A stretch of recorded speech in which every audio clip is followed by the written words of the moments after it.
And this, also reflected in their joint vision statements and the co-chair statements, is expected to help diversify trade for Korea, which has been working to lower its reliance on its four neighbors. Also, for mutual economic growth, ASEAN and Korea will extend their partnership to technologies related to the Fourth Industrial Revolution. 우리는 4차 산업혁명 시대도 함께 열어가기로 했습니다. 과학기술협력센터와 표준화, 산업혁신 분야의 협력센터를 아세안에 설립하고 스타트업 파트너십도 강화할 것입니다. They will share their knowledge in fields ranging from smart agriculture and smart cities to robotics. This is in line with the Moon administration's drive to foster new innovative growth engines anticipated to revitalize the economy and create jobs. And South Korea, leading the 5G network and artificial intelligence industries, plans to help ASEAN respond to the digital transformation.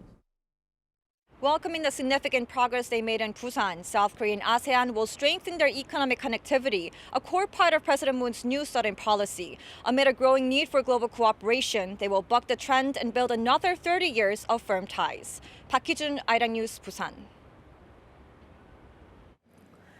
Now, President Moon Jae-in continued on Tuesday his string of sideline one-on-ones in Busan with the leaders of the ASEAN member states. And on Tuesday, the meetings were with the leaders of Myanmar and Laos. Their focus was further boosting economic cooperation and also encouraging people-to-people exchanges. Our Oh Jung-hee reports.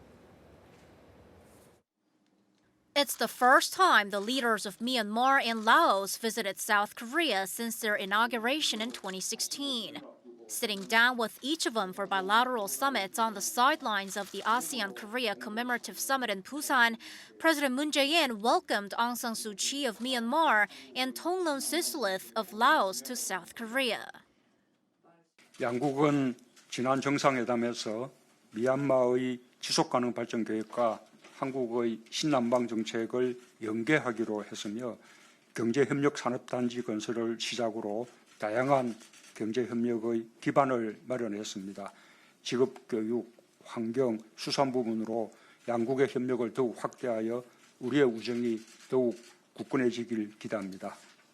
The state councillor of Myanmar, Aung San Suu Kyi, highlighted that she especially hopes the young generation of the two countries can join together. She added that Myanmar will help in building peace on the Korean peninsula. When we were talking about peace in the Korean peninsula, we would like to do everything possible to contribute to the peace of mind of your people. It's not peace as a material gain, but as peace creating peace of mind among the peoples that is so important for everybody. Later in the day, President Moon sat down with the Lao Prime Minister Thongloun Sisoulith. The focus, not only expanding cooperation in a variety of fields, but also Seoul's continued efforts in development assistance to Laos.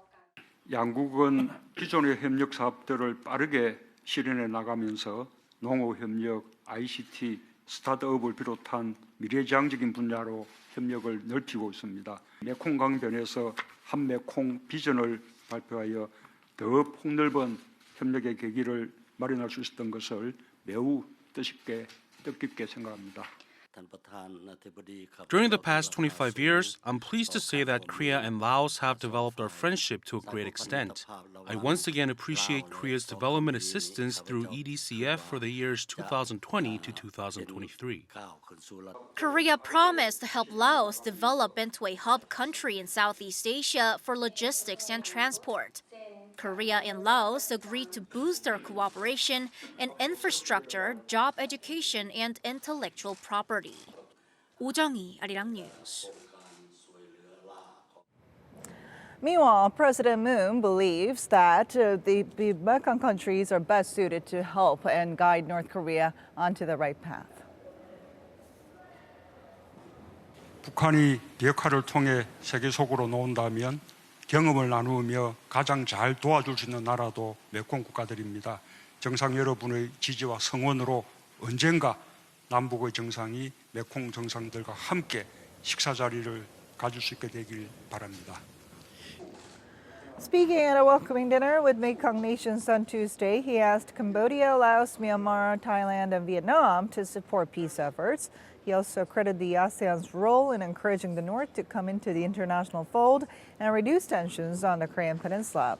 During their summit today, South Korea and Mekong will discuss their joint vision to achieve sustainable prosperity. So, welcoming dinner banquet took place in Busan yesterday night, marking the official start of the first Mekong-Korea Summit. Our Kim Da-mi has more. The finest cuisine from the region and back-to-back regional musical performances.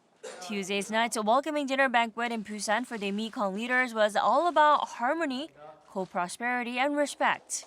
Ahead of the first Mekong Republic of Korea Summit on Wednesday, President Moon and the First Lady hosted a banquet for the leaders of Thailand, Vietnam, Cambodia, Laos, and Myanmar. With the Mekong countries' traditional music providing a relaxing backdrop, the dinner was mainly samples of temple food, such as lotus leaf tea and fried perilla leaves, reflecting the guests' shared cultural elements like Buddhism. For a toast, President Moon brought out one of South Korea's traditional rice alcoholic beverages, chunbihyang, which needs to be fermented for more than 3 months, so it gets its distinctive milky flavor and rich scent. Chocolate dessert shaped like the summit's venue topped off the banquet. After the dinner, the 6 leaders watched VR productions of each of their respective countries' cultural heritage at the venue, ASEAN Culture House, a program which has also been open to the public since September last year. South Korea's presidential office evaluated the dinner as a precious time where the South Korean and Mekong leaders deepened their friendship and pledged to expand their cooperation in the years to come. Kim Da-mi, Arirang News. So with South Korea holding the first summit with Mekong countries today, we turn our focus now to take a closer look at the economic bloc formed around the Mekong River and its impressively fast growth in recent years. For that, here's our Lee Min-sun.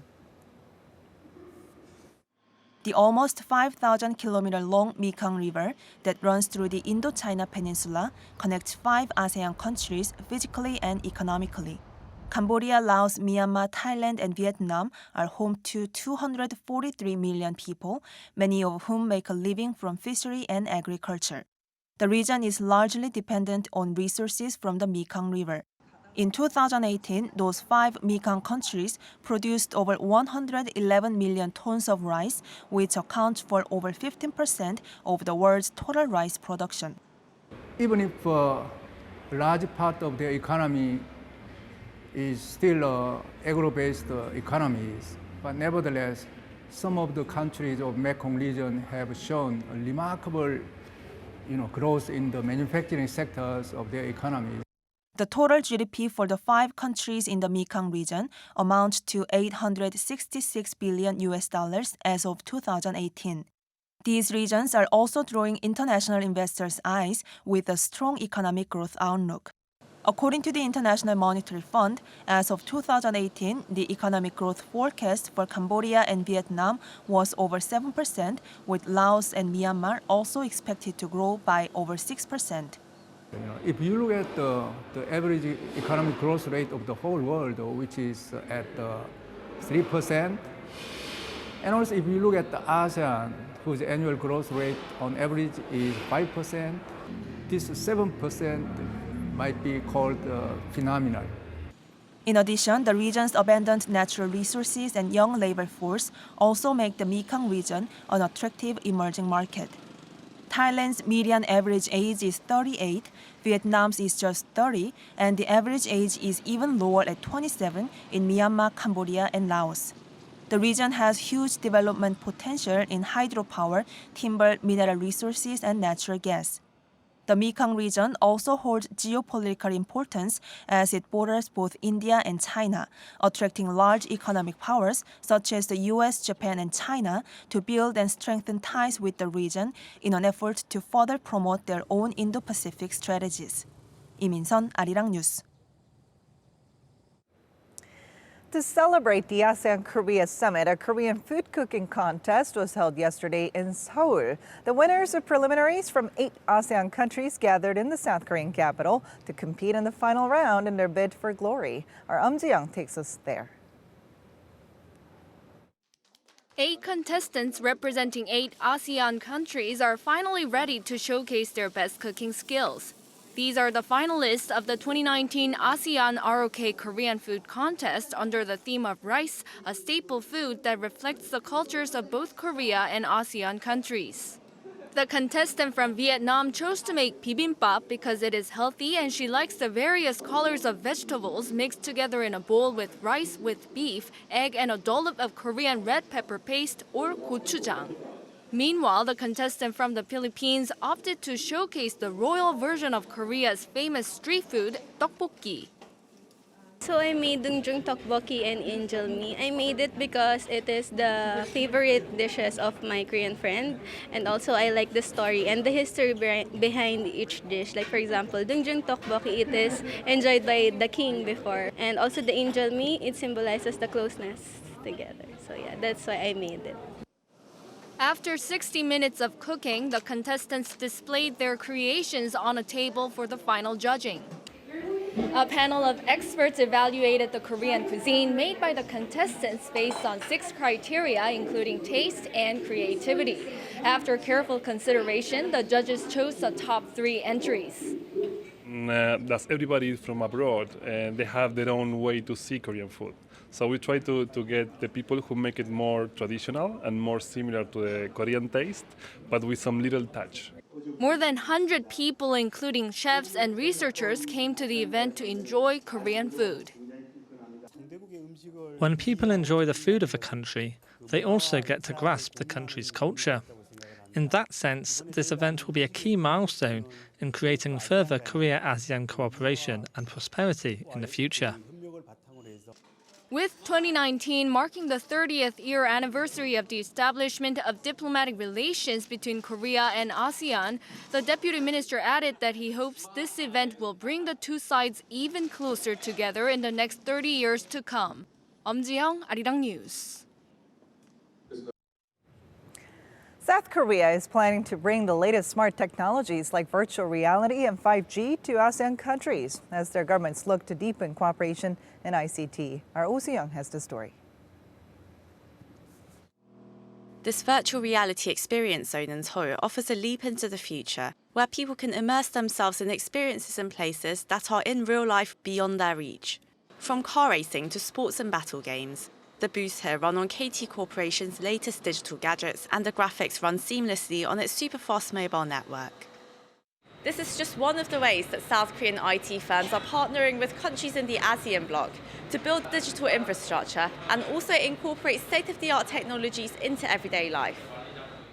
In August this year, a VR centre was also set up in Malaysia through a joint venture with a local company, bringing the latest immersive gadgets and entertainment to the local population. Not only that, but the space encourages the growth of the local content industry. It's a testbed and a gateway to the regional market via neighbouring countries like Singapore and Vietnam. Developers can test their own VR content at the centre to see the reaction from visitors, who can benefit from the latest digital gadgets and entertainment. Mobile and IT giants have been expanding their businesses in the ASEAN region. We are partnering with ASEAN countries to set up cables, satellites, communications infrastructure, and services for broadcast and media as well. We also have solutions for all sectors related to the Fourth Industrial Revolution, including communications, energy, health, and public safety. Korea's advanced IT know-how and its world-first 5G mobile network is expected to contribute to building digital infrastructure and smart cities in ASEAN countries. Korean firms can help overcome infrastructure needs and gaps for social development with their strength in mobile network technology and data science. Smart cities based on the Internet of Things will help bridge the gap as rapid urbanization proceeds in ASEAN countries. There's huge potential for a vibrant IT and content market in ASEAN countries, as they are jumping straight into wireless networks and smartphones rather than first transitioning to landlines like Korea did. Korea's ICT programs in ASEAN countries will also include nurturing talent, training young people and professionals, especially women in digital skills and literacy, to encourage technological advancement and entrepreneurship. Oh Soo-young, Arirang News.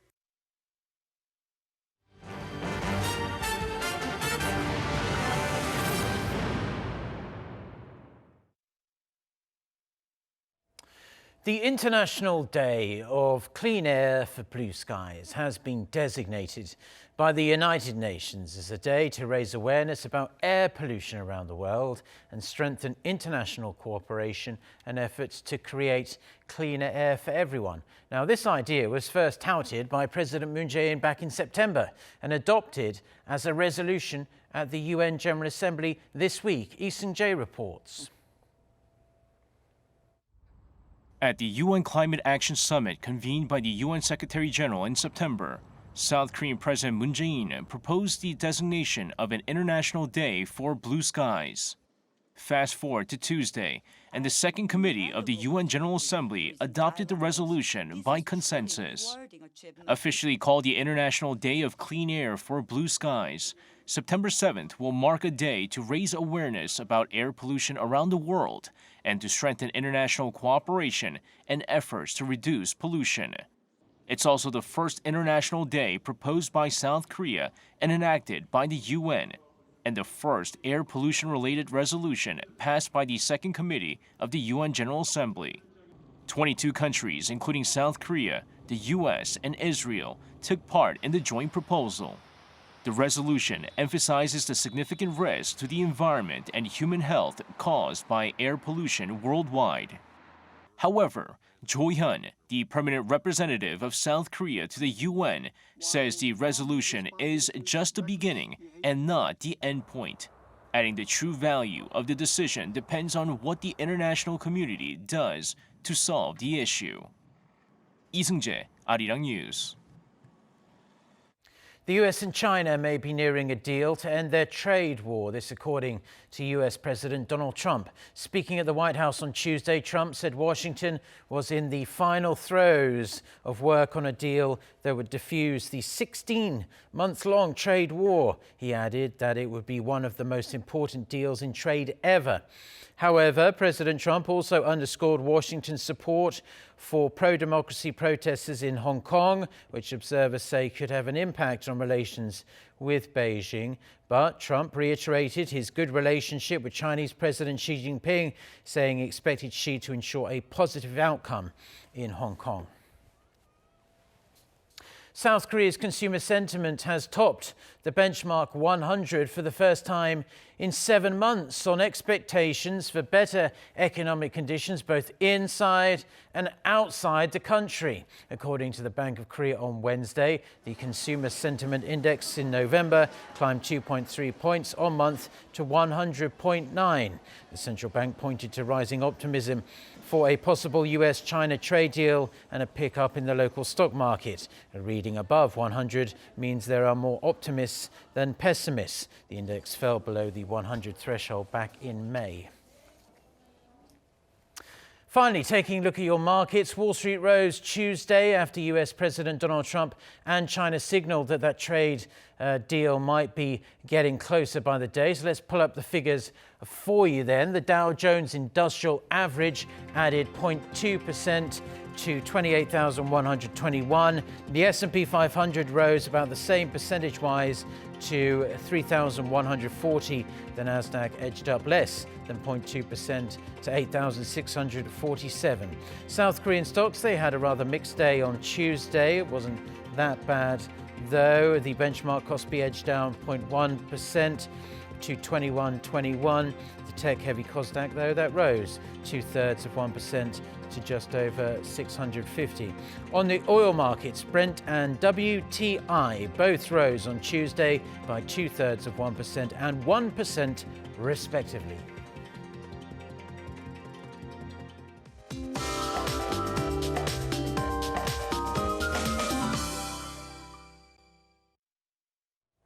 Good morning. We have cool temperatures to kick off the day, just like yesterday. However, daily highs will only get up to 7 degrees Celsius here in the capital. And you know that's nearly 7 degrees lower than yesterday, so do dress warmly on your way out. Most regions will be under mostly sunny skies, while the regions to the east will see rain or snow from this afternoon. Mountainous regions in Gangwon-do province could see up to 30 centimeters of heavy snowfall or 60 millimeters of rain. Jeju Island, meanwhile, will see showers into the evening.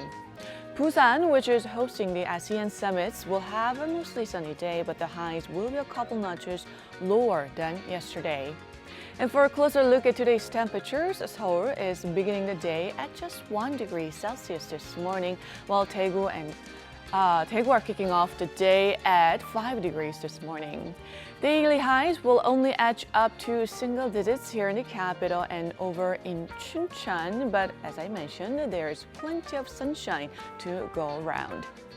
That's Korea for you, and here's the international weather for views around the world.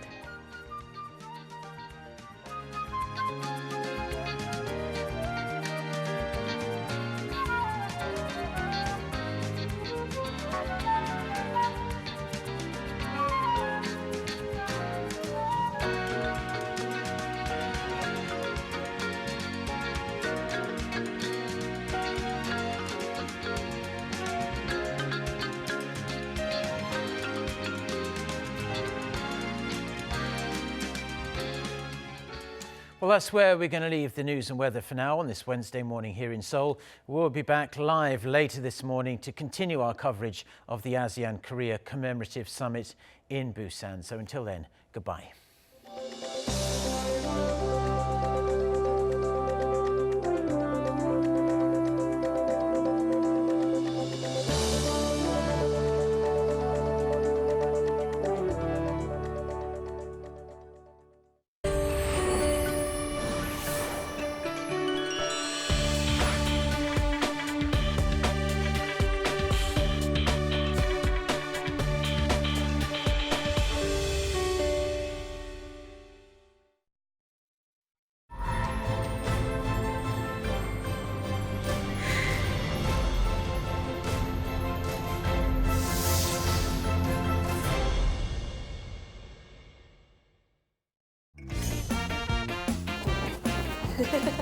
Wow!